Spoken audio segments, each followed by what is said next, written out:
ЗСУ мають успіх там, де країни НАТО вже поставили б хрест ще на етапі планування операції. Але дивостійкості українських захисників не може існувати саме по собі. Йому потрібне постійне підживлення. І про це надто на тлі очікуваного саміту НАТО постійно говорить вище політичне керівництво. Про нові заяви президента України і західних партнерів, про італійські САУ та шведські БМП, про рух на Бахмутському напрямку, спалених російських ВДВшників, трофейні російські танки під Авдіївкою та окупантів, які вкотре здаються українським дронам. Події 499-го дня Великої війни з Росією у матеріалі Олексія Пасика. Українська стійкість – це диво. Але щоб це диво існувало і надалі, озброєння має постачатися не лише постійно, а й у значно більших обсягах. Про особливості російсько-української війни говорив секретар РНБО Олексій Данілов. Каже, ЗСУ роблять неможливе і ламають усі воєнні теорії та практики. Українські захисники успішно і обороняються, і наступають, навіть не маючи переваги над ворогом у техніці, живій силі чи рівноцінної підтримки з повітря. Про необхідність нового далекобійного озброєння вкотре до партнерів говорить і президент України. Без далекобійної зброї складно не тільки наступальну місію виконувати, а складно, якщо чесно, проводити оборонну операцію. Це дуже складно. Це говорить про те, що ти борониш свою землю і ти не можеш досягти відповідної дистанції, щоб зруйнувати твого ворога. Я, samozřejmě nevím, a neví to asi nikdo. Звичайно, я не знаю, і, напевно, ніхто не знає, коли закінчиться війна, але я знаю і впевнений, що сила і хоробрість українського народу врешті-решт переможуть російського агресора. І це важливо, тому що безпека України – це безпека Європи. Bezpečnost Ukrajiny je bezpečností celé Evropy.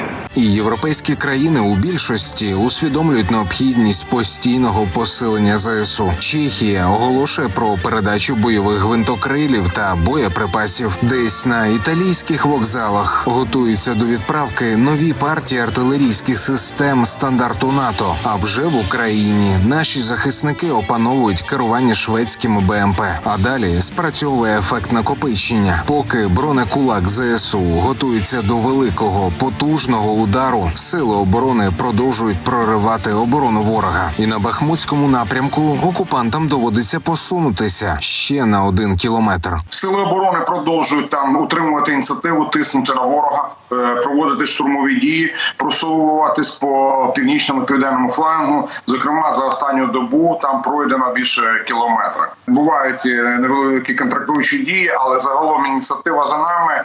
І тут головне треба усвідомлювати, що ми йдемо вперед, не дивлячись на те, що у нас паритет в силах і засобах, у нас немає переваги над ними. Ворог опирається, але платить за це і тимчасово живими окупантами, і технікою. Тож 10-годинна спроба прориву позиції ЗСУ біля Авдіївки завершується збиранням трофеїв, а саме російських танків Т-80. Танки там сильно не пошкоджені були, бо тежка то не та зброя, яка сильно пошкодить танк, але танк не рухався. Він стояв, танкісти з нього повилазили, хотіли втікти, їх стрілецькою зброєю було знешкоджено. Потім їхні евакуаційні групи почали потрохи там пробувати залізти, витягувати своїх 300-х. Наша арта трошки підключилася. Що це? А ну, блядь, ДНР чи ЛНР, блядь. Документи є? Ага. Російський флаг. А там, де російський десант збирається у компактну кубку, вже готує неглибоку могилу українська артилерія. 36 секунд. Да? Ты же поправку от крайнего давал? Да, жду. Ой, на, повторяй. Попадали. Да все, повторяй. Вон встали, ходят. Не, перед взрывом попал. Смотри. Они охуевшие. Єдиний спосіб залишитися живим для російського загарбника – це вчасно здатися у полон. Так і зробив один учасник зек-загонів Шойгу. Побачивши дрон 10-ї гірсько-штурмової бригади, мешканець Ставрополя зметикував і рушив за безпілотником. Тепер він живий і може розповісти історії про загороджувальні загони і росіян, які розстрілюють інших росіян. Уроженец города Ставрополя, проходил службу в «Шторм З-4». Кто там в окопах, пацаны сидят, им нельзя обратно возвращаться, у них приказ, можно стрелять. И когда я шел по посадке, я видел очень много трупов наших пацанов. И они просто там лежат и ложатся. Слава Украине, Путин Щодо бункерного діда все давно зрозуміло. А от щодо долі російських реактивних систем залпового вогню «Торнадо» є трохи часу на роздуми. Буквально лічені хвилини, поки аеророзвідка 47-ї бригади виявляє ворожу РСЗВ і передає її координати екіпажу «Хаймарс».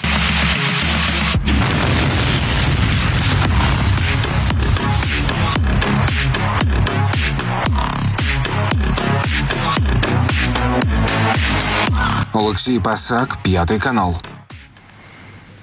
Для того, щоб дивитися нас частіше, не пропускати новини, інтерв'ю та спецпроєкти, зробіть 3 простих кроки. Підпишіться на YouTube 5, лайкніть і напишіть коментар. Для вас це секундна справа, а для нас просування в YouTube-просторі на вищі щаблі.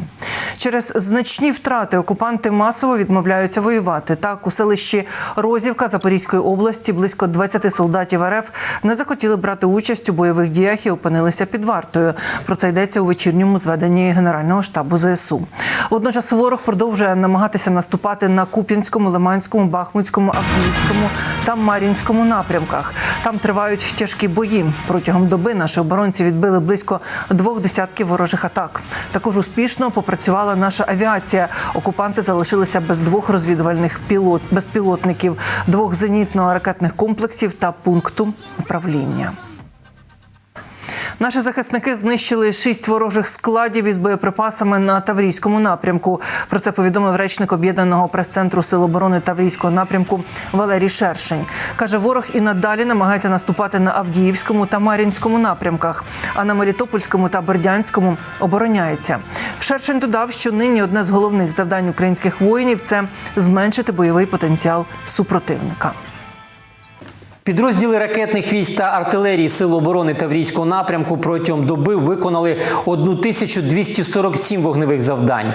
Втрати ворога вбитими, пораненими, полоненими склали відповідно безповоротні 56 окупантів, санітарні 135 окупантів, у полоні 1 особа. Знищено 28 одиниць озброєння та військової техніки противника. А саме 6 танків, 5 одиниць бойових броньованих машин, 6 артилерійських систем та мінометів, зокрема 4 гармати Д-30, самохідна артилерійська установка 2 С-9 «Нона», самохідна артилерійська установка «Акація», знищено 7 одиниць спеціальної техніки,